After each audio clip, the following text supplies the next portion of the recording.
Finite by external கன்ஃபர்மேஷனுடைய continuation நம்ம பார்க்க போகிறோம். ஃபைனட் பை அப்படின்றது வந்து எக்ஸ்டர்னல் கன்ஃபர்மேஷன்.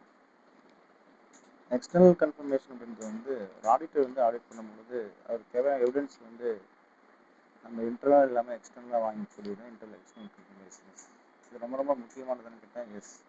எக்ஸ்டர்னல் கன்ஃபர்மேஷன் வந்து ஆடிட்டிங்லேயே ரொம்ப முக்கியமான chapters.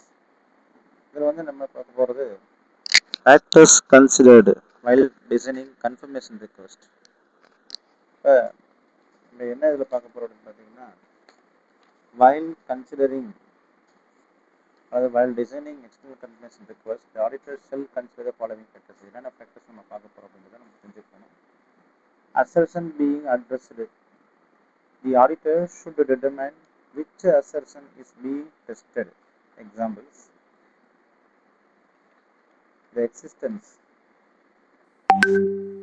debtors balance confirmations, rights and obligations, property title deed confirmations, completeness, confirmation of liabilities. இதுதான் வந்து auditors to determine which assertion is being tested அப்படின்றது.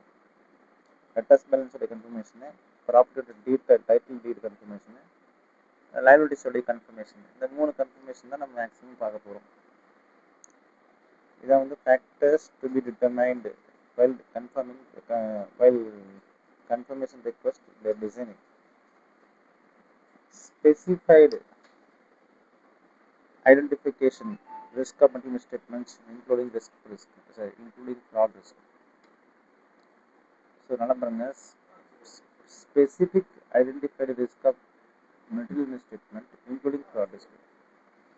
Where fraud risk is high, auditor should design more persuasive confirmation procedures.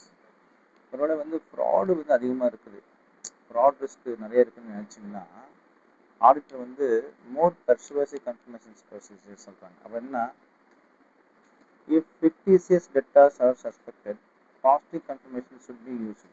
Fictitious டெட்டாஸ்னால் நீங்களே ஒரு டெட்டாரை உருவாக்கிக்கிறீங்க, sales நீங்களே volunteer போட்டிங்கன்னா அப்போ அந்த டெட்டர்ட்டை வந்து நீங்கள் பாசிட்டிவ் கன்ஃபர்மேஷன் வாங்கினா தான் நல்லது, இல்லாட்டி இது பொய்யா போயிடும் இல்லையா.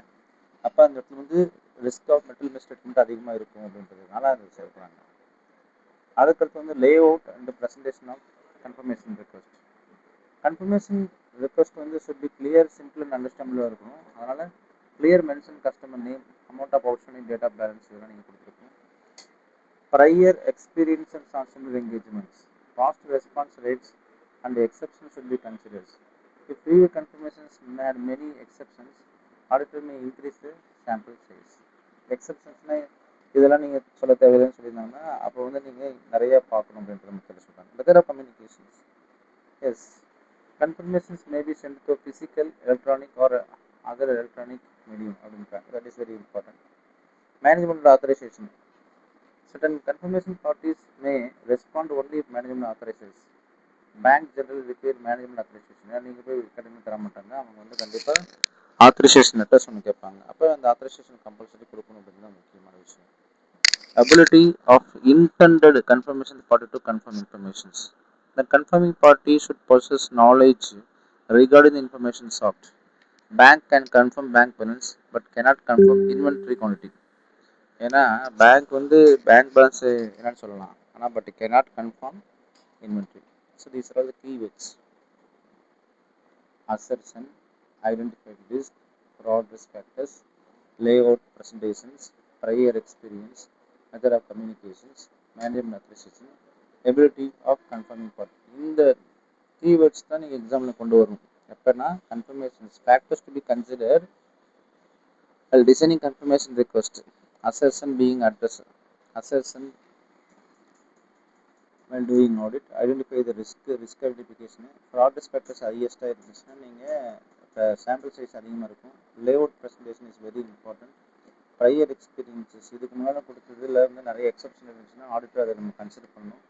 Method of communications, oral, written அல்லது எலக்ட்ரானிக் கம்யூனிகேஷன் சொல்கிறாங்க. மேனேஜ்மெண்ட் ஆத்தரைசேஷன், ஏன்னா பேங்க்கில் போய் நீங்கள் ஒரு கன்ஃபர்மேஷன் தரும்போது அவங்க உடனே தந்துட மாட்டாங்க.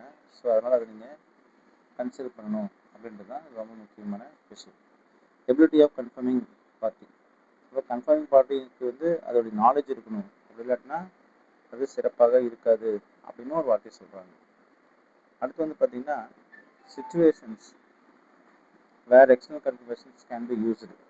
எந்த மாதிரி சுச்சுவேஷன் வந்து எக்ஸ்டர்னல் கன்ஃபர்மேஷன்ஸ் யூஸ் பண்ணணும்னு பார்த்தீங்கன்னா, எவிடன்ஸ்க்காக மட்டும் தான் நம்ம பண்ண முடியும். ஃபர்ஸ்ட் வந்து பார்த்தா bank balance from bankers, trade receivables, inventories, properties deed, long outstanding shares application money, trade payable balances, terms of agreement, investment purchase but delivery not taken. இதுக்குலாம் நீங்கள் வந்து எக்ஸ்டர்னல் கன்ஃபர்மேஷன்ஸ் யூஸ் பண்ணணும்னு சொல்கிறீங்க. என்னென்னா பேங்க் பேலன்ஸ் எவ்வளோ இருக்குதுன்னு சொல்கிறீங்க, நீங்கள் 1 கோடி சொல்கிறீங்க, அது செக் பண்ணி பார்த்தா 90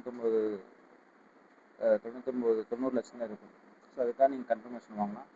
ட்ரேட் ரிசீவபிள்ஸ் வந்து நீங்கள் 1 கோடி ரூபாய்க்கு மேலே ட்ரேட் ரிசீவபிள்ஸ் இருக்குன்னு சொல்கிறீங்க, ஆனால் பார்க்கும்போது 60 lakhs இருக்கலாம், மிச்சம் 40 lakhs ஃபேக்காக இருக்கலாம். Inventories held by third parties, நம்ம இன்வென்ட்ரிஸ் வந்து தேர்ட் பார்ட்டி இருக்குன்னு சொல்கிறீங்க, அப்படி பார்த்தா தேர்ட் பார்ட்டி வந்து இல்லைன்னு சொல்லுவாங்க. ஸோ அப்போ அதை வச்சு பண்ணிக்கலாம். Property title deeds held by advocates third parties, ப்ராப்பர்ட்டியோட டீடு, அந்த ப்ராப்பர்ட்டி டீட்னா பத்திரம் தான் சொல்லுவாங்க, இந்த பத்திரம் உங்கள் கையில் இருக்குதானே சொல்லணும், அது ரொம்ப முக்கியம். லாங் அவுட்ஸ்டாண்டிங் ஷேர் அப்ளிகேஷன் பண்ணி, அதாவது ஷேர் அப்ளிகேஷன் பண்ணி ரொம்ப நாளாக வராமல் இருக்குதுன்னா அதை நம்ம செக் பண்ணி பார்க்கணும். ட்ரேட் ரிசீவபிள் பேயபிள் பேலன்சஸ், நீங்கள் பணம் தராமல் வந்து ஆப்போசிட் இருக்கக்கூடிய பார்ட்டி நீங்கள் கன்ஃபார்ம் பண்ணணும். டெர்ம்ஸ் ஆஃப் அக்ரிமெண்ட், ஏதாச்சும் ஒரு அக்ரிமெண்ட் நீங்களும் அவங்களுக்கு கொடுத்தா அந்த அக்ரிமெண்ட் ஒரிஜினல் காப்பி வாங்கி பார்க்கணும். அதுக்கு confirmation request very important. Investment purchase but delivery not taken, investment நீங்கள் வாங்கிட்டீங்க, ஸோ ஷேர்ஸோ இல்லை ஏதோ ஒன்று வாங்கிக்கிறீங்க, ஆனால் அதுக்கு டைட்டில் டீட் உங்களுக்கு இன்ன வரைக்கும் தரல அப்படின்ற போது நீங்கள் யோசிக்கணும். அப்போ இதெல்லாம் வந்து என்ன சொல்கிறாங்கன்னா situations where external confirmations can be used. இந்த மாதிரி சுச்சுவேஷன்ஸ் வந்து நீங்கள் கண்டிப்பாக கன்ஃபர்மேஷன் ரெக்வஸ்ட்டை நீங்கள் கேட்கணும் அப்படின்றது மிக முக்கியமான விஷயமாக கருதப்படுகிறது. அதுதான் ஒவ்வொன்றுக்கும் எக்ஸாம்பிள்ஸ் கொடுத்துக்கிறாங்க பாருங்கள். Goods worth ₹50 lakhs are stored in public warehouses. Auditor obtained confirmations from warehouse owners. Company purchased shares through broker but not delivered. Auditor confirms details from the brokers. The deeds are with banks as security. Auditor obtains confirmations from bank. So அப்போ இதெல்லாம் வந்து bank balance, receivables, inventories, title deed, share application, payables, agreement times, investments in டிரான்சிஸ்ட்.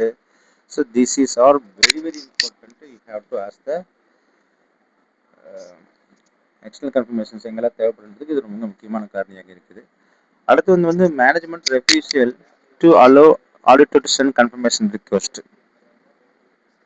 Management வந்து என்ன refusal to allow, அப்போ பார்த்தீங்கன்னா management refuses to permit the auditor to send confirmation request. அப்போ auditor response and procedures, the auditor shall inquire into the management's reasons for refusals. எதுக்காகன்னு சொல்லணும். Auditor shall seek audit evidence regarding validity and reasonableness of management reasons. Auditor shall evaluate implications of assessment of risk of material misstatements, including risk of frauds. If auditor agrees with management request, reasons shall be documented. கண்டிப்பாக ஒருவேளை நீங்கள் auditor வந்து management சொன்ன request accept பண்ணிட்டாங்கன்னா அது கண்டிப்பாக ரீசனை வந்து நீங்கள் டாக்குமெண்ட் பண்ணணும். இந்த auditor shell perform alternative audit procedures. ஒருவேளை மேனேஜ்மெண்ட் வந்து நீங்கள் பண்ணக்கூடாதுன்னு சொல்லிட்டாங்கன்னா நீங்கள் அப்படியே விட்டுறக்கூடாது. நீங்கள் வந்து ஆல்டர்னேட்டிவ் ப்ரொசீஜர்ஸ் என்ன செய்வார் ஆடிட்டர் நீங்கள் கண்டிப்பாக யூட்டிலைஸ் பண்ணணும்னு சொல்கிறாங்க. ஸோ ஆல்டர்னேட்டிவ் ப்ரொசீஜர்ஸ் ஏதாச்சும் நீங்கள் யூட்டிலைஸ் பண்ணிட்டோம், அப்போ தான் வந்து ஆடிட்டர் எவிடன்ஸ் நீங்கள் என்ன செய்ய முடியும், எடுக்க முடியும். If sufficient appropriate audit evidence cannot be obtained, the auditor shall communicate with those who charge with governance, determine the implications for audit opinion சொல்கிறாங்க. ஸோ இதுதான் ரொம்ப ரொம்ப இம்பார்ட்டண்ட்டாக எக்ஸாமில் கேட்கக்கூடிய ஒரு விஷயம் எக்ஸ்டர்னல் கன்ஃபர்மேஷன்ஸ். எக்ஸ்டர்னல் கன்ஃபர்மேஷன்ஸ் இப்போ நம்ம பார்க்குறது factors consider well designing confirmation request. So அப்போ வந்து இது பிளாஸ்டிக்னு சொல்கிறாங்க. கன்ஃபர்மேஷன் லிஸ்ட் வந்து பிளாஸ்டிக் அப்படின்ற ஒரு நிமோனிக்ஸ் மேலே நம்ம யூஸ் பண்ணுறாங்க. What is the plastic you can understand. P for prior experience. So P for prior experiences தான் நம்ம Pன்னு சொல்கிறோம். P for prior experience. அடுத்து வந்து L for layout presentation of confirmation request. அதுதான் வந்து lay for Pன்னு layout. அடுத்து A for assertion. Assertion அப்படின்னு சொல்லி நம்ம வார்த்தை நம்ம சொன்னோம். What do you mean by assertion? Assertion being addressed அப்படின்னு சொல்கிறாங்க. P na prior experience, L for layout, A for assertion, and S for specific identification. என்னங்க specific identified risk of material misstatement. What is T? T for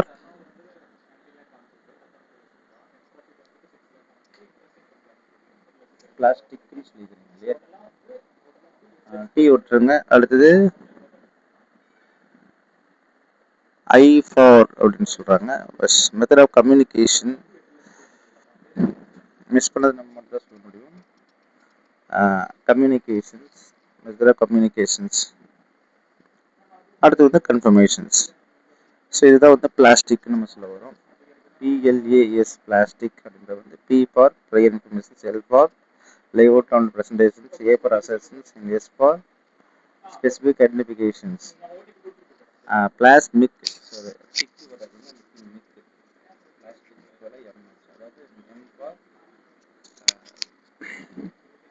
method of communication சொல்கிறாங்க. அதுதான் வந்து MIC, method of communications வந்து MIC பிளாஸ்மிக்னு சொல்லுவாங்க. அடுத்து வந்து management ஆத்தரைசேஷனுக்கு தட் இஸ் ஆல்சோ எம் தான், method of communications and management authorizations அப்படின்னு சொல்கிறாங்க. ஏக்கு அதே தான், ability intent to confirming party to confirmation informations, ability of intended confirming party to confirm information சொல்கிறாங்க. அதாவது அந்த பார்ட்டியோடைய எபிலிட்டி பார்ப்பாங்க இல்லையா, அதான் வந்து இந்த இடத்துல பிளாஸ்மிக் அப்படின்னு சொல்கிறாங்க. ப்ளஸ் இன்டென்டட்னு சொல்கிறோம் இல்லைங்களா, இன்டென்டட் நாலேஜ். இப்போ P for prior experiences, L for layout, A for assertion, S for specific items, M for management authorizations and method of communications, I for intended users, and C for communications. That's all. Thank you.